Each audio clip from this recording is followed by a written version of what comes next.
Hello, hello. Welcome to Real Talk, Real Solutions with Dr. Anana Pfeiffer Darrell Home. So happy you could join me this evening. I know we have folks that chime in and sign in all over the globe. So it could be morning, evening, afternoon, whatever it is. Listen, I'm glad you are here. And guess what? It's time. It's time for Real Talk, Real Solutions. And listen, today I know it's a season now of back to school. If you are a parent, a grandparent, an auntie, an educator, just even someone that's involved even in the community, with all the goings on here for us here in North America, the time is we're heading back to school. Our children are heading back to school. Our educators are heading back to school. Our nurses, our social workers, our guidance counselors, everyone, if not already, have not started school, even on the college campuses, the private schools, all over the world, honestly, and various places that folks are heading back or preparing and planning to get back to school. And I don't know about you, besides from the election, for me as a parent, you all know I have a senior in high school and a sophomore now. So I have my own level of concerns and things I want to have real talk about tonight. And I'm super excited that I have a awesome guest to share and speak. And as I told her, I have my pen and paper because I'm certainly looking for some help and solutions, even as a mom, but also a mom that is raising African American boys right now in this environment, in this climate. So, this show, I always ask you to like, comment, and share. Join in the dialogue, in the conversation. If you have any questions, any comments, any takeaways, please put them, share them, because you just never know the question that you have. There is no right or wrong question, but we are certainly here to support. And of course, when we talk about moms on a mission, I know we're supporting a lot of women that are, either you're working from home or you might be in the office. And if you're even share some of the concerns that I have with raising children and getting kids back to school, getting back to work in this fall season, I am sure that tonight's episode will really add value and help to get some of your questions answered, and hope to even provide some support and even point you in the right direction with any of your concerns. So you know what we do: like, comment, and share. We focus on the 4 C's: civility, community, creativity, and climate change. And tonight, I'm super excited to share tonight's episode with someone that I know is certainly for civility. She truly is a community advocate, if you will. And I know that she does it in an awesome, creative way, if you will. So Dr. D, I called her doctor. Listen. All right, there we go. You better go with that. But Tara D. Wallace, she is a licensed specialist. She is a clinical social worker in private practice, and she provides community-based behavioral and mental health services. She is nationally certified as a trauma-focused cognitive behavioral therapist. I just want her to break that down right there when she comes on, okay? Because we're talking about trauma-focused cognitive behavior therapist. And after graduating, Tara implemented the Community Outreach Program for Family Service and Guidance Centers Outreach, an integrated care program in Topeka, Kansas. This program allowed Tara to work directly with families to identify and overcome systemic challenges contributing to their struggle for mental and emotional stability.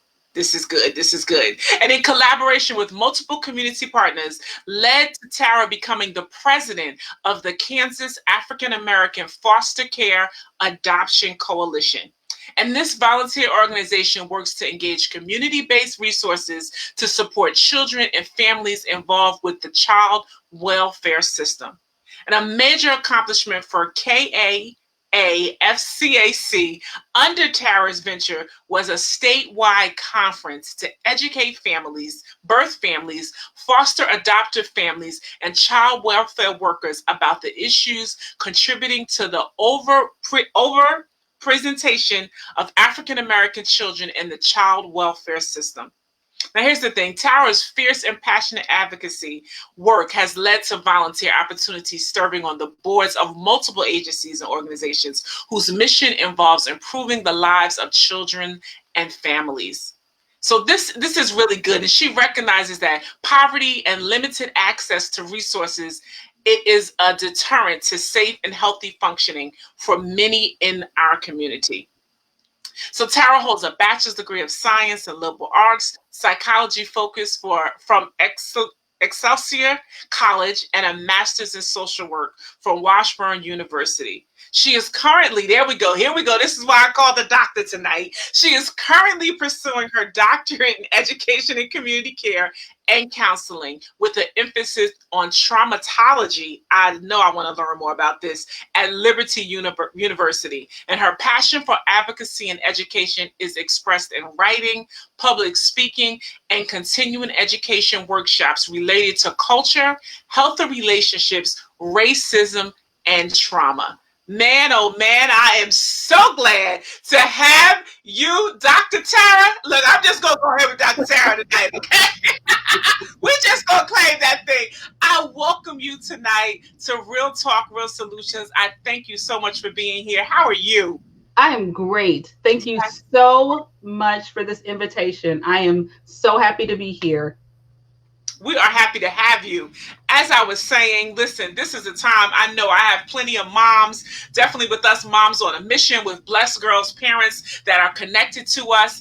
And this is a time where we are certainly, there's a lot on our mind as we get our children, gear them and prepare them to returning to school. So to have you here as an expert, as an advocate, as someone who certainly is fierce and passionate about the education, and I love the healthy relationships that come along with that in our community, is certainly key. So I'm glad that you're here. And you know, we shared a little bit. You know, I have what do I have? I have a 17-year-old. Look, what do I have? I have a 17-year-old. I have my oldest is actually 25, and I have my baby boy who is 14. And so that's me. So a mother of 3 boys, African-American, Black boys right now today in this time in the season. I'm so happy to talk to you tonight. Thank you. Thank you. And I'm the mother of a 21-year-old. I had to think about that. He's a college student. He's a senior in college. And as I shared with you, one of my biggest concerns is recognizing that in this COVID season, there's so much uncertainty. He's back at school. He went to school on Friday, and on the news last night, we heard that one of the fraternities has positive tests for COVID. So everything's up in the air right now. We don't know if the college is going to respond, if they're going to, of course, they're implementing whatever response they have for that fraternity, which is located off campus. But we don't know how that affects him at the moment. He said, Mom, I haven't heard anything. I don't know what's going on. I'll let you know as soon as I know. So every parent's worst nightmare kind of situation. I'm just waiting, but I'm here tonight and I'm excited to be here, and I'm looking forward to answering questions and doing whatever I can to share and to give everybody information and help put some people at ease and give you whatever I can, whatever I have to offer. Awesome. So, and I love that we even have, you know, that in common, you know, even just raising boys, you know, in this environment. Oh, yeah. It's his own level of trauma, of anxiety, you know. I mean, honestly, it's just the things that we deal with and we see even in today's society and the challenges that we have. And it was so interesting because last month, we dealt with all minority mental health. Right. And just to see how we're still dealing with it, you know, there's no getting away from it. And the one thing that I know, even in all of my broadcasts, just certain things when we talk about real talk, we want to just be comfortable in speaking, you know, about our trauma or about our issues, about even just mental health. And, you know, we could talk about hypertension. We could talk about diabetes, you know, cardiovascular disease with no problem. Right. But especially in our community, when we can really just have real conversations and real dialogue about mental health and the things that plague our community. I'm sure you are a major advocate for that and have worked through that on various levels, if you will. Absolutely. I would like for the minority communities to respond to mental health the same way they would respond to somebody having a heart attack, or someone having high blood pressure, or someone having the flu, or someone having asthma, or someone having a broken bone. It's just that critical that we respond in the same way, because the mental health symptoms contribute to so many other things in our lives that we often don't recognize. And when those things go unaddressed in our lives, it spills over into other areas and creates more problems than we're often aware of. And people around us aren't aware of those as well. And they respond in ways that contribute to other issues that we have. They affect our jobs. They affect our relationships. They affect our children at school. They affect our relationships within our house. They affect our relationships at church. They affect us as we function. Even basic functioning is affected by our mental health. And until we learn to recognize that and respond in a way that is helpful, we continue this cycle.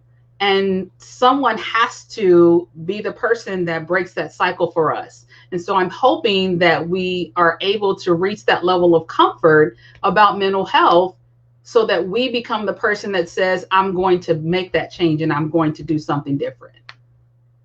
That's good. Talking about making the change, and making the change by doing something different. And I'm sure, like you said, as the family member, as a leader, as an educator, there's so many opportunities to do that. So the one thing I read in your bio, and I just need you just to educate me on. So you are nationally certified as a trauma-focused cognitive behavioral therapist. And what was it? Traumatology? Like you gotta just school me real quick on that. Okay. I want you to just really, because this is some good stuff. Tell me about that. When individuals experience trauma, it impacts the functioning of their brain. And that functioning changes the way they think, the way they respond to certain experiences. Let me see. Okay. One of my first clients, and actually this is the client that I used when I was going through the training. This client was traumatized, and their experience of trauma, something as simple as an individual whispering, caused a trauma response in them. So when they were in the classroom and the teacher would whisper to someone, it triggered a trauma response in them and they would react.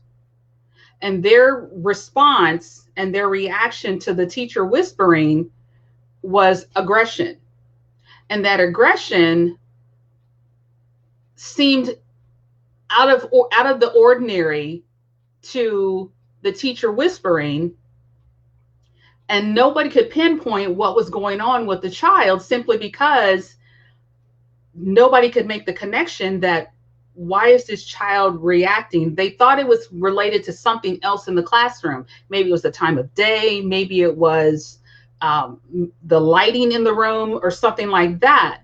But through the process of going through the experiences and processing triggers in the classroom, we learned that the victimization of that child involved whispering by the perpetrator.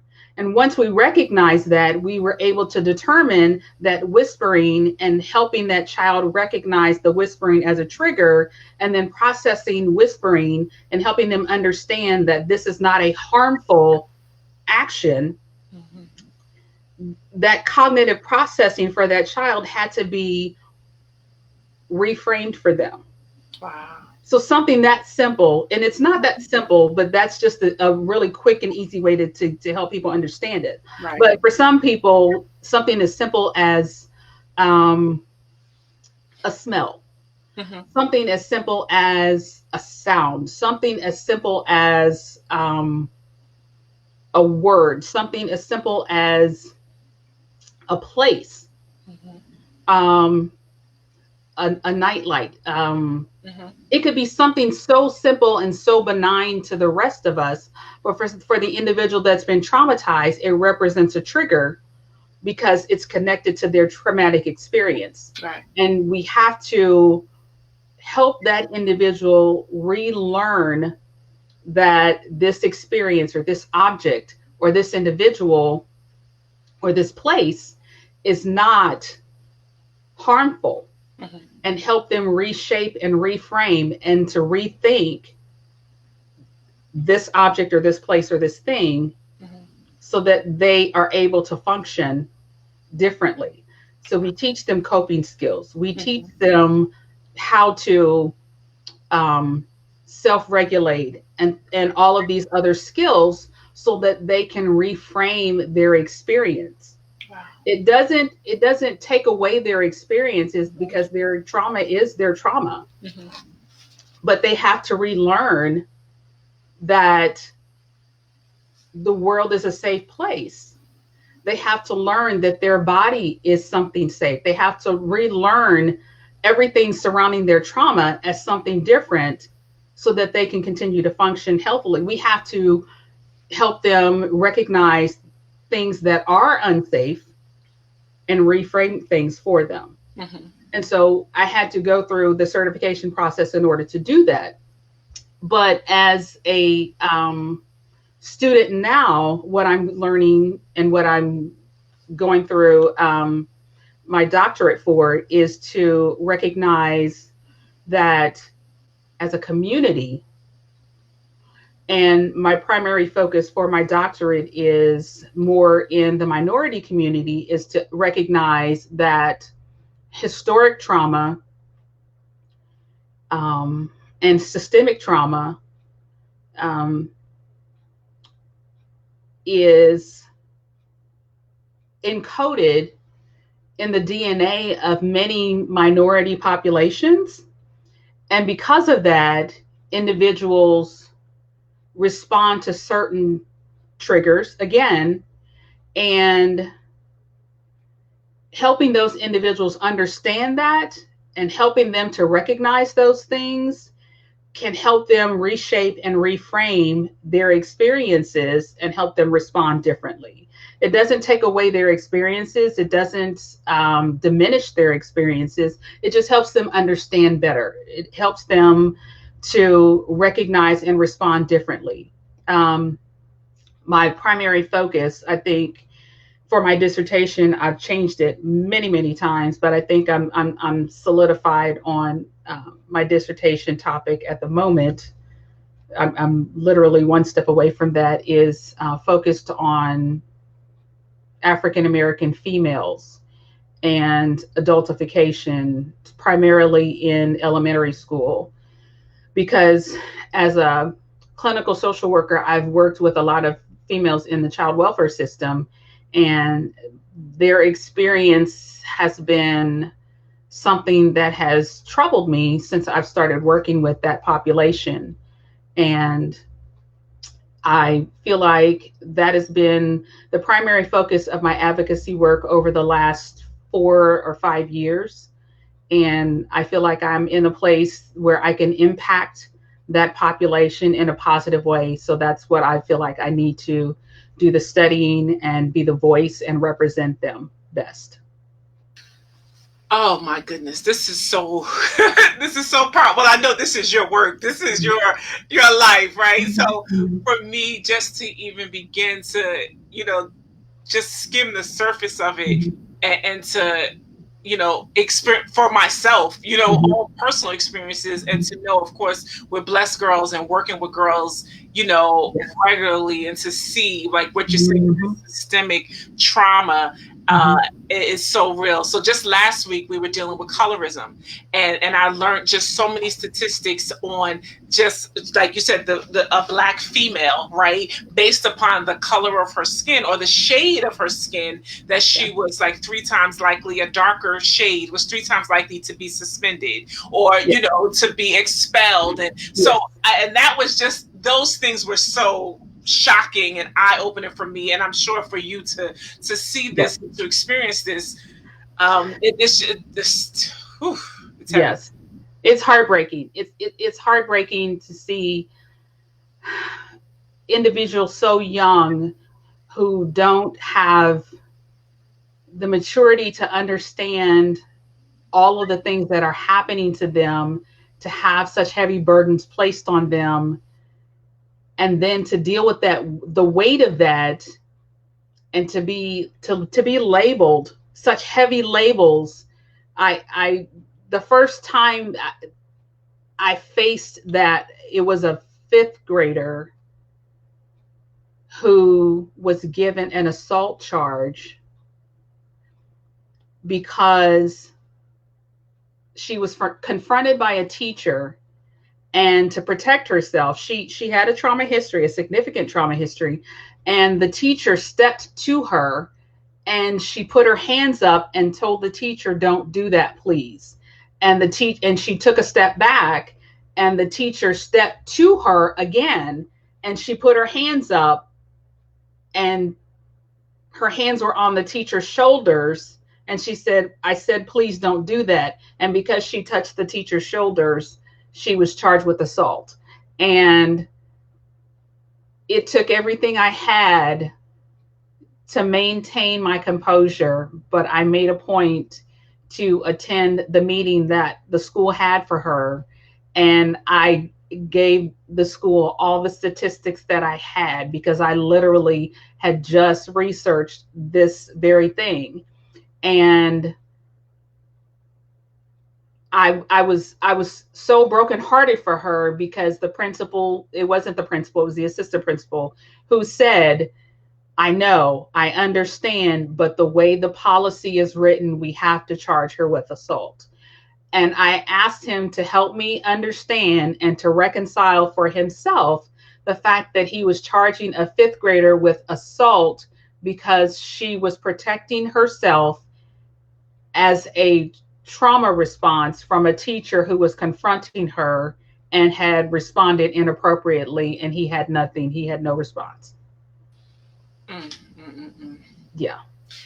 I was just looking at a comment where, they see, the children, this is actually my mom, Elizabeth, she was saying trauma response, they may react and respond aggressively. And people always ask, why is this child reacting this way?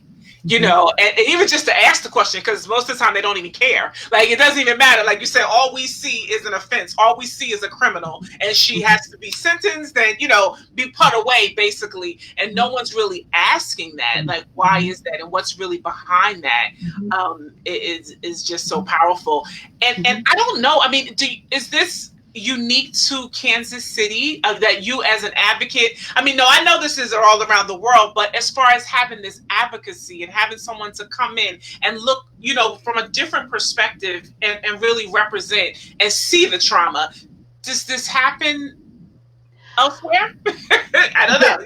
Yes. As a matter of fact, I know that there is a program in Philadelphia, and before COVID, I had made plans to travel to see their program, because it's a very extensive program, and they have outlined so many levels to their program, and it's a very successful program. They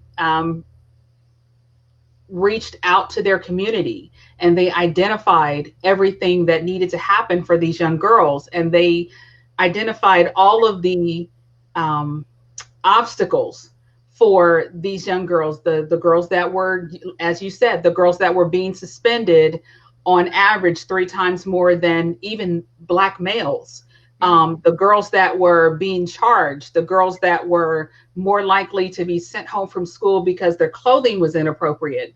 They were looking at all of these factors that were contributing to these girls being sent home from school or being expelled from school, and they brought these girls into this program, and they have all of these components built into this program. And it takes an extreme situation for these girls to be expelled from this program. You have to go through at least 5 steps before these girls are expelled from their program, simply because they recognize the fact that expelling these girls impacts their learning.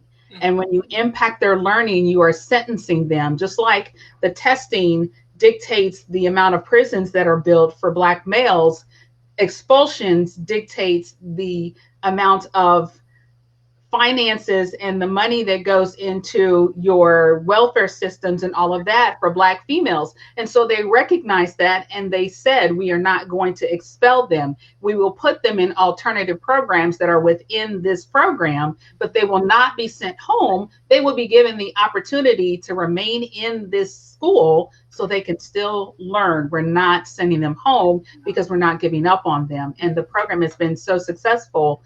And I wanted to visit that program. I reached out to the school and connected with them, and was planning a trip to visit so I could tour the program, meet the young ladies, and then COVID. So yeah, yes. yeah. So I'm just guessing that this program is probably like so rare, right? Like, do you know, like, even just in typical, is it more of a statewide? Is it more of a county? Like, who actually, sees this and has and even starts these type of programs to develop this advocacy and support for minority children, or just children in general, that have experienced trauma, mental health? Is this a common thing, or that you have these systems in place and have people like yourself on scene and called in?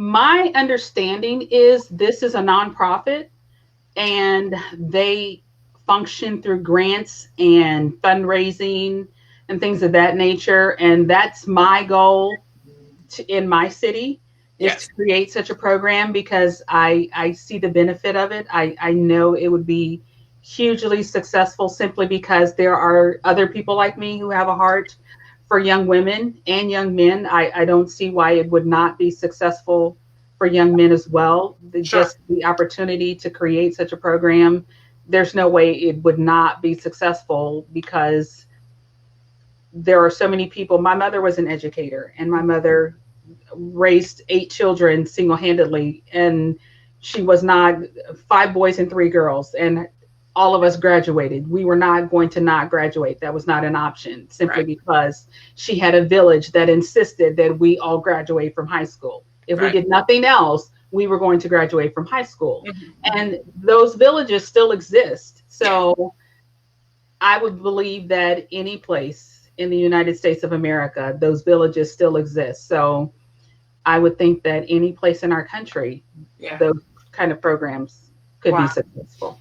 Wow. Wow. Well, just some shouts out. I see Jeff marking that he chimed in and said greetings to all to the two superstars. And Patrick, he's actually chiming in from Ghana. Oh my So gosh. was chiming in. So we just thank everyone. I saw Tanisha, my mom, Elizabeth, for chiming in, commenting. Like I said, any questions, takeaways, anything you want to add to the discussion, please feel free to do that, if you will. So let's I guess, again, this trauma, because I feel like trauma is probably more common than we think. Right? Okay. I mean, Yeah. like, it's a part, and I love how you talked about, it being the systemic trauma. And if you could just go, I know that's real deep, but if you could just give me a little overview of when you say historic and systemic trauma, Okay. and how it is encoded in our DNA. So I listened to my brother do a presentation talking about his position. He is he works for the Department of Corrections, and he talked about growing up. And I did not know this situation until he talked about it during this interview. He talked about being in elementary school and how there was a classroom helper that was the parent of one of his classmates who would come in and talk about having a place for him and some of his classmates. And this person was very friendly to them and said, you know, when you get older, I've got a place for you. I want you to come and visit me. And as a kid, with an adult saying this to you, you know, you're like excited. You want to see what the place is and all of that.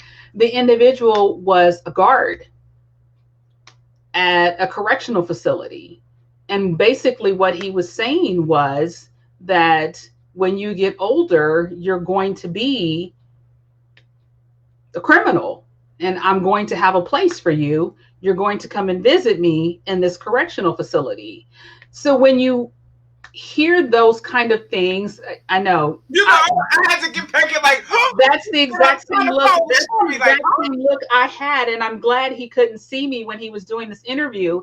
And when you hear those kind of things as a child, and then you recognize them as an adult, that leaves an impact on you, even though you're an adult, when you realize he was talking about prison. So you have to reshape your thinking about people and recognize that not everybody has the best intentions for you. Yeah. But he also mentioned in that interview that when, I think he was 11, I don't recall, I want to say he was 11 when he mentioned that he witnessed someone get shot. And I didn't know that either. I wasn't aware of that. And that was traumatizing for me because I was big sister. And at the time he was 11, my role was to protect him. And so that was traumatizing, as I said, because I feel like I failed them by not protecting them from something like that, because they shouldn't have experienced that. In my mind, that was not something they should have seen. And so I've always been super duper protective of my brothers. And had I known that, I think it would have shifted more how I treated them growing up. And as your mom just posted, trauma gets encoded in your DNA. What she's speaking of is called epigenetics. And the easiest example for people to recognize is Holocaust survivors. Individuals who survived the Holocaust, they've done some testing and found that people who survived the Holocaust, they were fed whatever. Some of them ate raw onions, and now after the Holocaust had an aversion to them. And that became encoded in their DNA. And years later, scientists tested the grandchildren, great-grandchildren, several generations later, and found that those great-grandchildren had an aversion to the chemicals found in onions based on the aversion that developed in the individuals who actually survived the Holocaust. And that's the epigenetic effect of them surviving the Holocaust. So if Holocaust survivors have the epigenetic effect of an aversion to onions and other things that they experienced in the Holocaust, imagine what individuals who survived or lived through slavery experienced, and what the epigenetic effects in their bodies are, and what has been passed down through their genes to their children and their grandchildren, grandchildren, grandchildren, grandchildren. And so the problem is that in this country, historically, research on epigenetics has skipped over the impact of slavery and focused on other historic trauma. It's also had a tendency to overlook the impact of uh, American natives as well. If you look at research that was done on slaves who were considered to be 2/3 of a human, um, research was done on Black bodies to determine uh, surgical procedures, anesthesia, pain levels, things of that nature, to see how much anesthesia could be administered before an individual could experience pain or not experience pain and things of that nature. So when individuals survive those procedures, that was encoded in their DNA. So there's not just the mental and emotional impact of that in African Americans, there's also the DNA impact that's been carried down through African Americans as well. So when it comes to the mental and emotional impact of trauma, there's a hesitancy for individuals to want to seek mental health support and all of that simply because it's considered a medical person that's providing care for you and all of that. So there's so many obstacles that the African American community has to overcome in order to get treatment for mental health issues. And it's a struggle, especially for me as a mental health provider, being a Black mental health provider, simply because I'm fighting against that part of the system and then being educated in a system that primarily focused and educated me in a European style of treatment. I mean, if you look at most of the textbooks and all of that, all of my education primarily focused on treating, or the research in those textbooks focused on issues that are primarily dominated by the white culture. And that's a huge problem for me now that I'm going for my doctorate, simply because I'm focused on African American females and there's not a lot of research. So that's been a really big struggle for me because I'm having to do some non-traditional stuff in order to get what I need for my dissertation, simply because there's not a lot of research that exists on Black females and adultification. Right. Yeah. It's so interesting, and now even when you get down to the science of it, and just speaking genetics, right? So that determines the color of my eyes, the size of my nose, right? How long how tall I'm going to be, all of these things, but not knowing that even in that traumatic experiences from my ancestors is still connected and can be encoded deep. Is it encoded or absolutely in your DNA? Yes. I mean, how many of us have? I'm short. I'm 5'4", but I have broad shoulders like someone who's 6 foot. How many people? I don't know if that's something that was encoded, right? Because of something that happened generations back. Yeah. I don't know if that adaptation happened in my DNA because of something that happened back in slavery time. Right. So, I mean,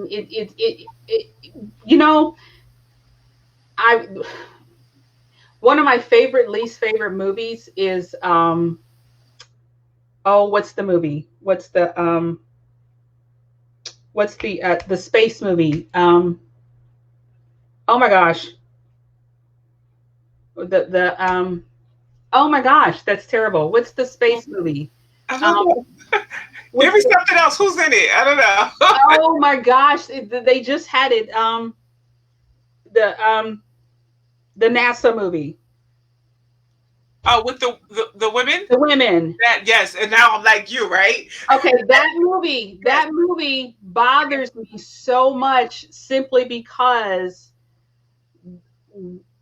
our country missed out on so much simply because they failed to recognize the intelligence Hmm. of Black women.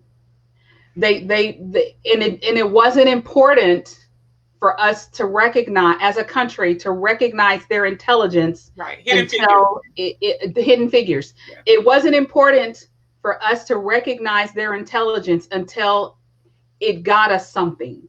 Hmm. It wasn't important for us to recognize their intelligence until it meant we would get something more than someone else had. Right. And so I wonder how much more we would have received or how much more we would have gained had we just recognized their intelligence simply because their intelligence was available. So, how much more would the medical field Hmm. Hmm. have Yes.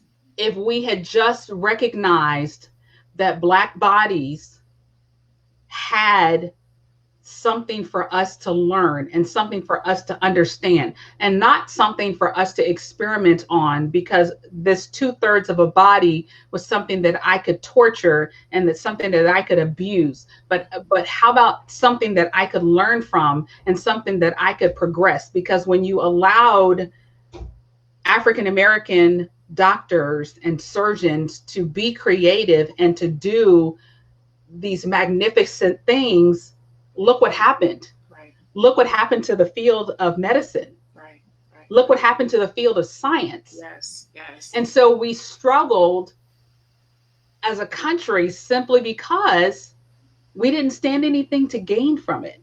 Hmm. And so it troubles me so much. And how many other hidden figures Absolutely. are in existence today? And it troubles my spirit. Yes. And that's why I feel like I need to advocate for especially young Black girls, because how many more hidden figures are there that are being stifled?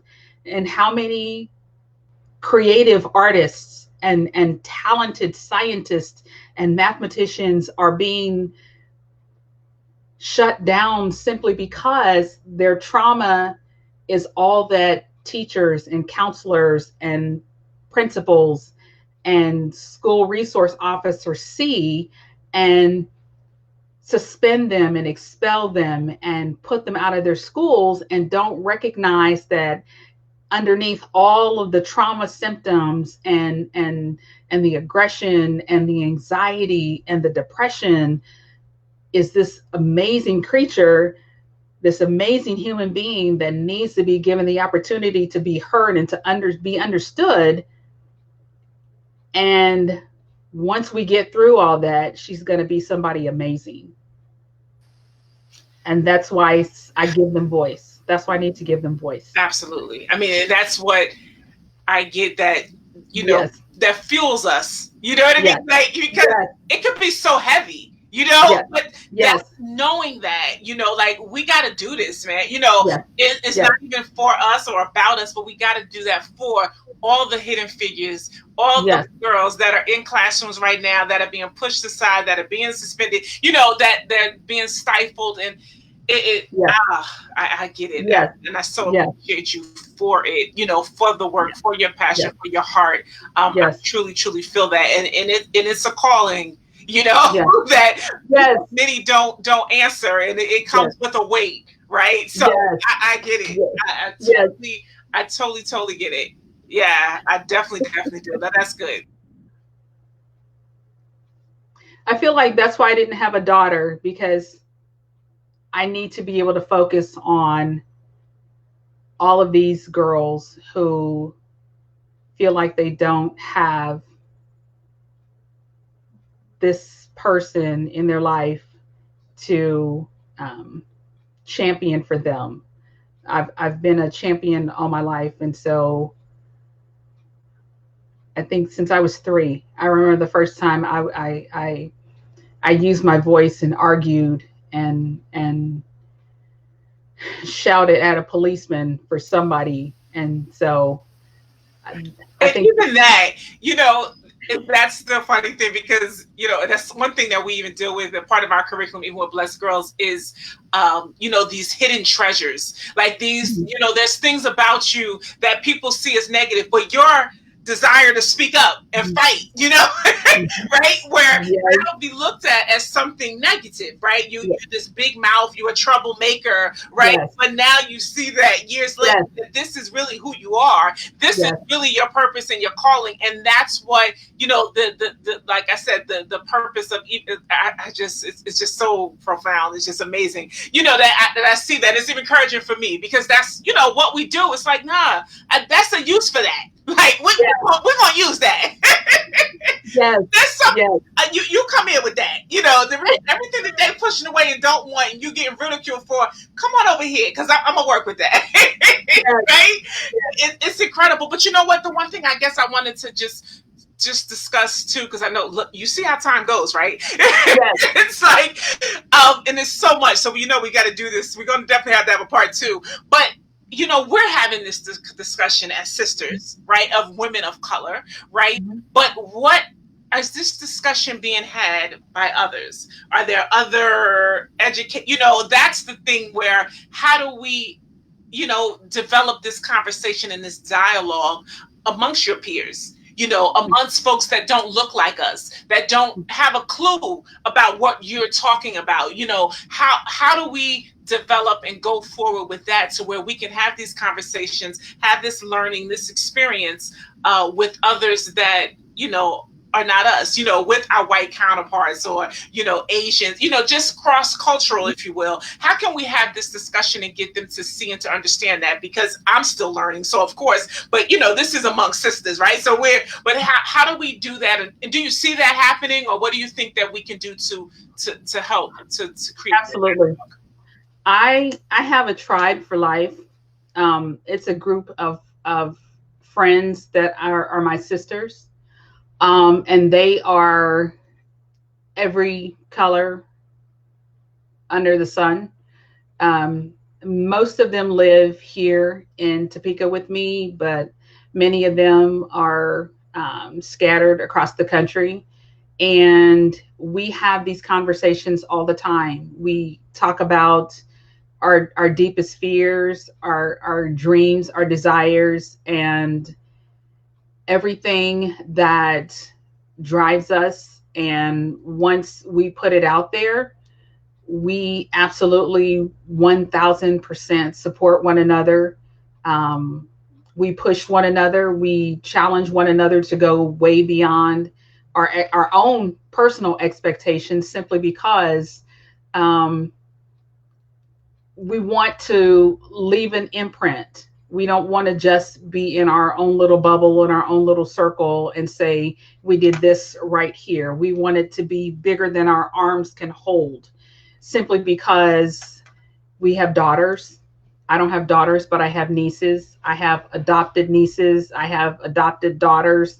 And I want them to dream bigger than I could ever have dreamed. I want them to be bigger than anything that any of us could ever have imagined. I want one of them to be president, to be perfectly honest. With the current ticket that's going right now, I want them to say, oh, absolutely, yes, we can be president. We want any of them to imagine for themselves and imagine for their own children anything bigger than the globe. I mean, whatever they set their mind to, we want all of that to happen. And so we draw into ourselves anyone. They don't have to look like us. They just have to dream like us. They just have to believe like us. They just have to want to empower. They just have to want to inspire. And I think that's what drew us all together. Mhm.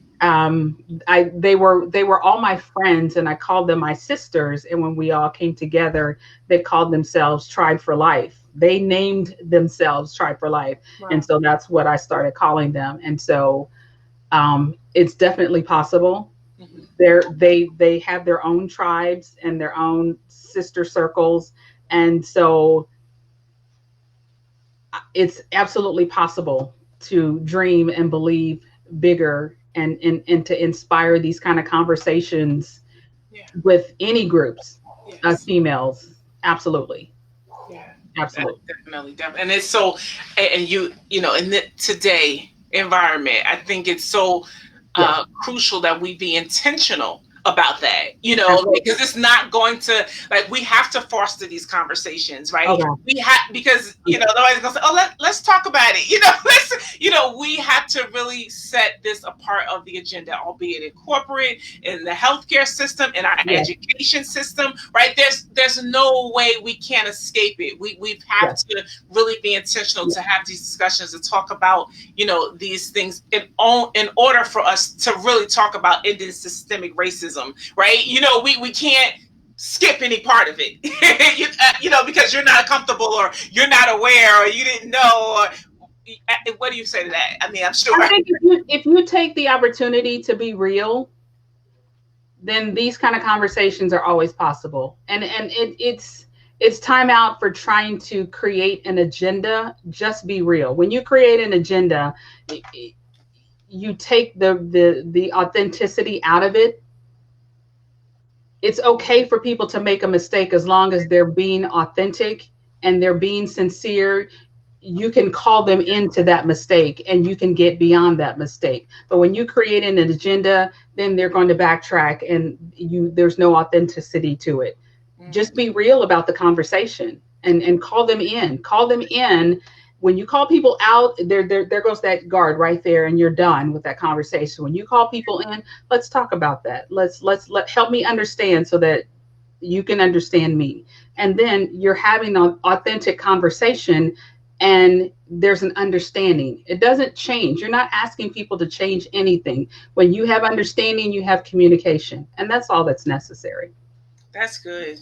That's really, really good. And it ties back to, even, you know, how you started, was time to reframe their experience, because we have our experiences and other cultures have their own, right? Yes. You know, so and I see that on so many levels, you know, of course, being a Black woman, but I know I could be certain places and I'll see Black people doing some craziness, you know what I mean? So I know that, you know, my white girlfriend is like, what in the world? So her experience ain't my experience, you know, and it's so, it's a beautiful thing, but it's tough. It's not easy. You know, I know you saying call them in, but what that look like though, sis? Tell me, like, how do I, you know, somebody who, you know, we all have our own different levels of trauma and different experiences.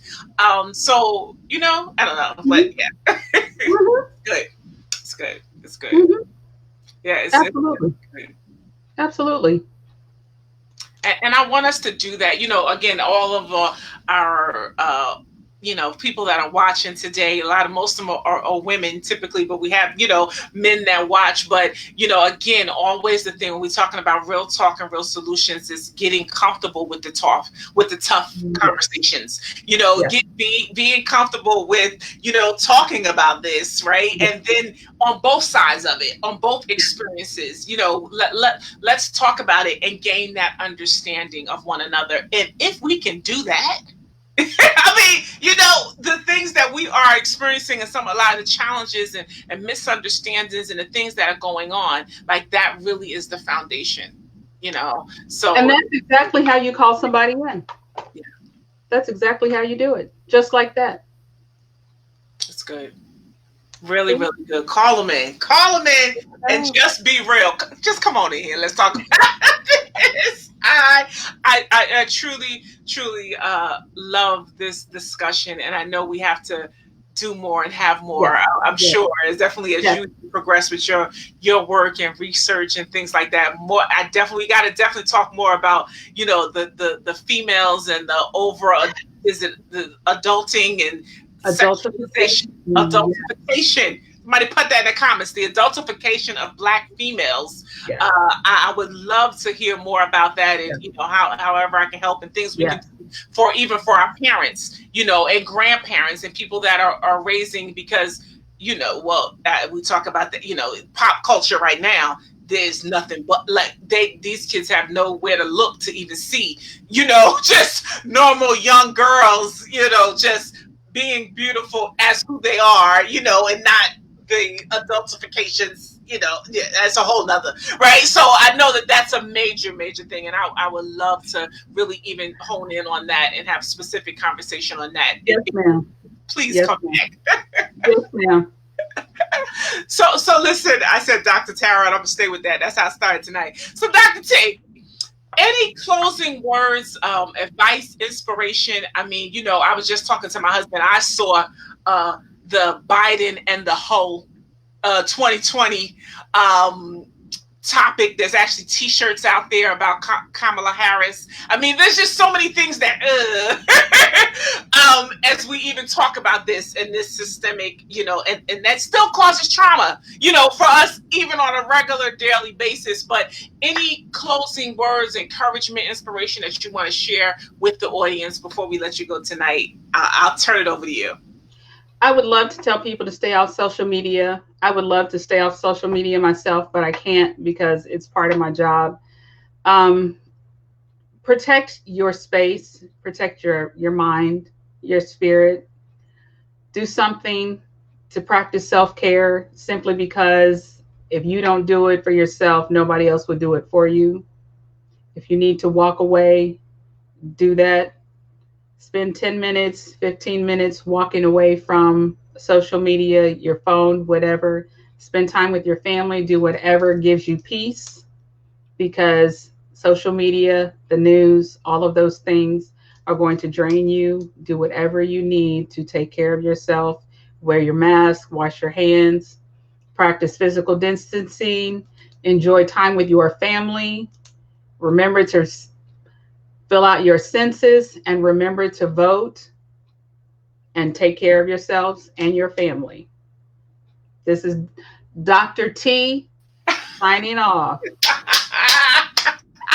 Yes, yes, yes. I know I learned quite a bit just in our short time tonight. Yes, And I like it because I like things just to trigger, just to get the light bulb going and to get me going and point me in the right direction, and of course then things that just confirm the work that's already being done. So yes, I truly appreciate you. And I know you see, is it Anna Kalaza that she says, I love my tribe. Did you see her? Yes, she's part of the tribe. Yes, yes, yes. And she had another great comment about, let me just see, we need to listen to understand and not to respond and react. That's a whole word right there, Anna. That we all can do that, even just our relationships, if you will. Yes. Of course, I think my mom, adultification, she just signed that in there for us, for our Black females as we continue. Yes. That's going to be our next area of focus that we definitely want to have you come back and share and help to absolutely enlighten us in that regard. So I thank you guys. You got all those tips. Make sure you put those in the comments. Like, comment, and share. Protect your space, your mind, especially in this environment.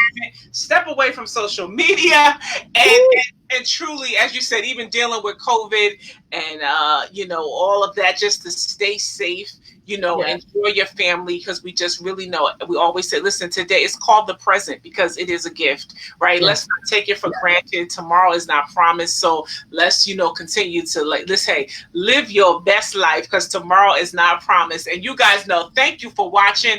Thank you for commenting, like, and share. And as I say, continue to be bold, to be you, and to be blessed. This is Dr. Nana, Real Talk, Real Solutions. Thank you so much, Tara, for Dr. T, I say, for being our expert on the scene tonight.